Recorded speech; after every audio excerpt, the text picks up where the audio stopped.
Fala pessoal, tudo bem? Hoje é o nosso segundo dia para a nossa segunda dica, tá? Estamos tratando hoje da dica sobre direito administrativo, especificamente organização administrativa, tá? Então vamos lá?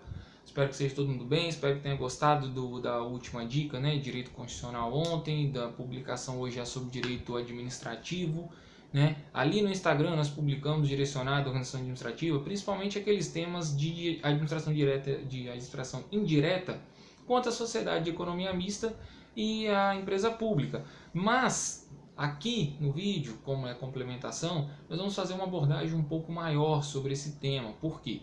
A OCP ela gosta de abordar bastante isso.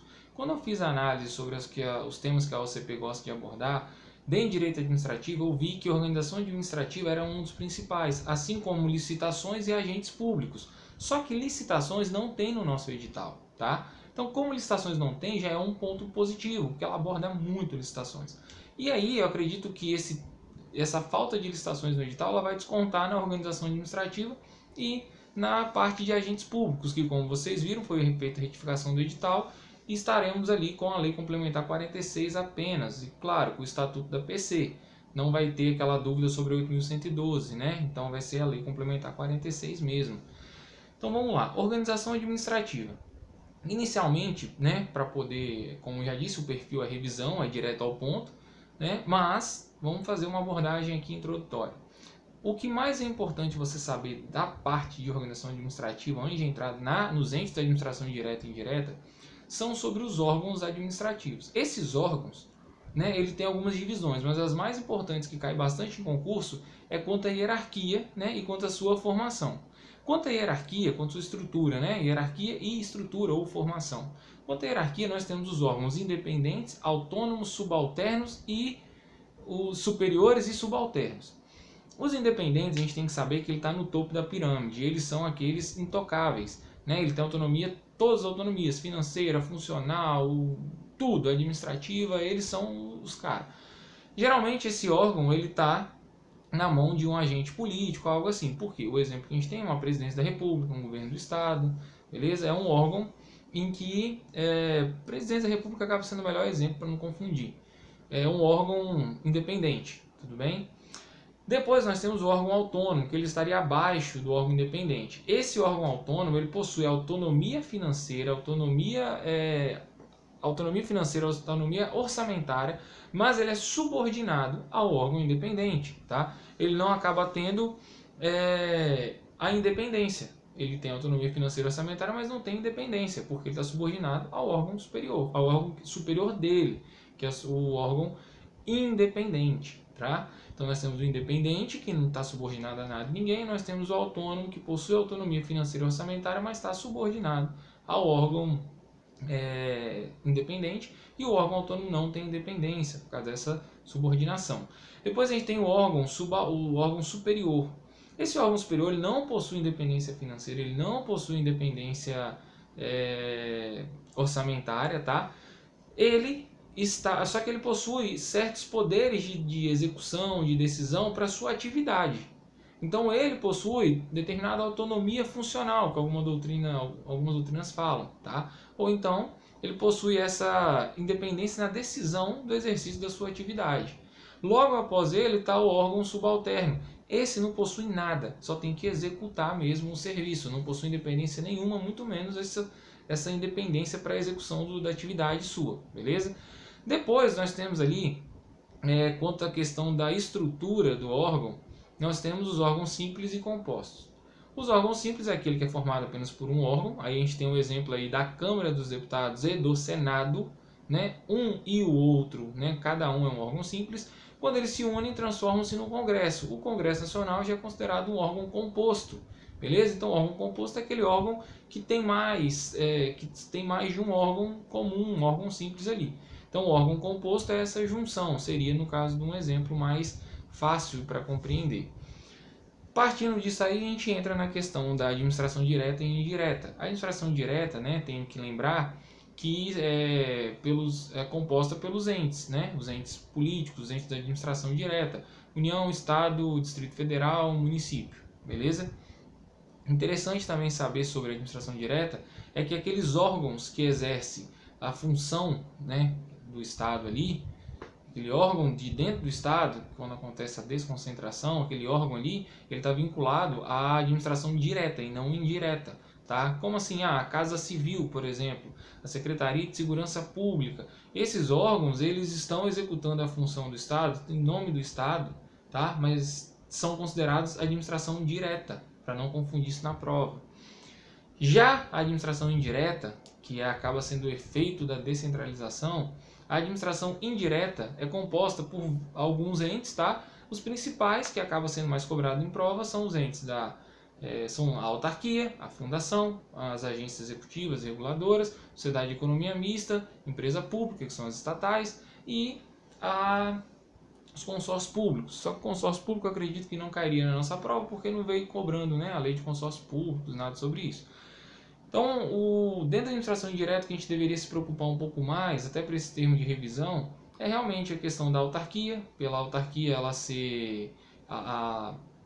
possuir essa independência dela, justamente por causa da função típica de Estado que ela exerce, tá? Um ponto também interessante você precisa aí anotar e lembrar é que dentro da administração indireta não tem hierarquia, mas sim controle finalístico daquele ente que criou ela, do ministério a ela vinculado, daquele superior. Então, se a União criou uma autarquia, né, um ministério está ali responsável por ela, quando esse ministério, a União, através do ministério, vai lá ver o que está acontecendo com a autarquia, não é hierarquia, mas sim um controle finalístico. Ela quer saber se essa autarquia está cumprindo os fins pela qual ela foi criada. Beleza? Então essa que é um ponto interessante para você também estar anotando aí. Quanto à autarquia também, a gente tem que lembrar que ela possui as chamadas prerrogativas de Estado, né? Ela tem as limitações das prerrogativas de Estado, ela exerce função típica de Estado, ela possui os seus bens públicos, esses bens não podem ser penhorados, né? Como regra, até não vale a pena aprofundar sobre isso, porque no nosso edital não tem bens públicos, então grava essa ideia que os bens não podem ser penhorados, são esses bens aí considerados bens públicos, tá? Ela, novamente, né? Ela, só para você lembrar, ela não sofre nenhum controle hierárquico, mas sim um controle finalístico ou então a supervisão ministerial, como algumas doutrinas falam. E sobre a autarquia, outro ponto importante para você saber é que ela acaba sendo regida pelo estatuto e a autarquia ela é criada por lei e não autorizada por lei, tá? Ela é criada por lei, beleza? Aí outro ente da administração indireta tem a agência reguladora, né? A agência reguladora, sobre ela, eu acho importante você saber que ela goza do chamado poder normativo, não é regulamentar, mas normativo. E essas normas que ela faz aí não vincula a gente, a sociedade, né, como geral, o público, né, o particular, mas sim aquelas empresas que estão naquela atividade econômica que é tutelado por aquela agência reguladora. Um exemplo, a Vivo quanto a Anatel, né, as normativas da Anatel vinculam ali a Vivo, a TIM, a Oi, as empresas de telefonia, mas não vinculam a gente particular, beleza? A agência reguladora acontece, outro ponto interessante é quanto ao mandato, né, dos seus dirigentes. Esses dirigentes eles são escolhidos pelo indicado, né, pelo presidente da República, que vai ter que ser aprovado pelo Senado. O Senado vai passar lá, vai aprovar ele, o presidente da República nomeia esse cara, ele vai exercer sua função. Quando ele for mandado embora, a questão de ser mandado embora, né? Por mais que é um cargo indicado, não vai ser de livre nomeação e livre exoneração. Ele vai ter que passar por ou um processo administrativo ou ele pedir para sair, né? É uma questão um pouco mais burocrática, mais demorada, né? Mais criteriosa para ele poder ser demitido, né? Ou ele mesmo pedir exoneração. Quando ele pede exoneração, tudo bem. Agora, quando ele for demitido, vai ter que passar por esse procedimento aí. Isso por isso que a doutrina chama que esse dirigente possui o chamado mandato fixo, beleza? Então, assim, estou recapitulando até chegar no nosso ponto lá, que era da dica de administração direta e indireta lá contra as estatais. Lembrando que a autarquia ela é pessoa jurídica de direito público interno, tá? A agência reguladora ela é uma pessoa jurídica também, direito público. E aí, ao mandato fixo, né? Quando esse dirigente sai, ele vai ter que cumprir o chamado quarentena, que geralmente são 4 meses. Nesse período ele não pode prestar nenhum serviço, assessoria para aquelas empresas do ramo que era por ele, né, organizado, igual ele não poderia, no caso da Anatel, o dirigente não poderia prestar nenhum serviço para o pessoal da Vivo, por exemplo, tá? Enfim, e nesse período dos 4 meses ele continua recebendo o salário dele, então ele vai estar muito tranquilo lá, beleza? Depois a gente tem ali a agência executiva. A agência executiva, só para lembrar, ela não é criada e nem autorizada por lei, porque uma agência executiva é uma autarquia em que, vamos assim dizer, não estava muito bem, e para não extinguir essa autarquia, o ministério ali, ela supervisou, o ministério, né, acima dela, vai celebrar um contrato de gestão com essa autarquia. Então, quando se fala que a agência executiva é criada por lei, está errado. Ela é criada por lei para virar uma autarquia. Mas para dar autarquia vir para esse regime especial, que é a agência executiva, é celebrado um contrato de gestão com o seu ministério superior. Tá? E esse contrato de gestão é publicado através de decreto depois, beleza? Então, isso aí que eu acho que é o mais importante sobre a agência executiva. E depois a gente entra ali na fundação. A fundação, a gente tem que lembrar que a fundação é uma destinação de patrimônio, né? O ente ali destina patrimônio para a fundação. Se for uma fundação pública, né, o ente for 100% capital público, destinado patrimônio 100% público, ela vai ser uma fundação pública. Se não for, né, for privada, ela vai respeitar, vai ser uma fundação de direito privado, vai ser uma fundação privada, né, porque as fundações públicas é chamado de autarquia fundacional ou fundação autárquica, justamente porque ela acaba tendo esse perfil de 100% público e tal. E não tem muito mais segredo, só tem que se ligar nisso, porque se ela não for 100% público, se ela tiver ali o meio privado, no meio com ela vai vigorar com ela o regime jurídico híbrido, né, o misto, que é um pouco da parte do direito civil, um pouco da parte do direito administrativo. E ela vai ser uma pessoa jurídica de direito privado e não pessoa jurídica de direito público. Só vai ser pessoa jurídica de direito público se ela for uma autarquia, uma fundação pública, né? Que seria a autarquia fundacional, fundação autárquica. Depois a gente tem ali a sociedade de economia mista e a empresa pública.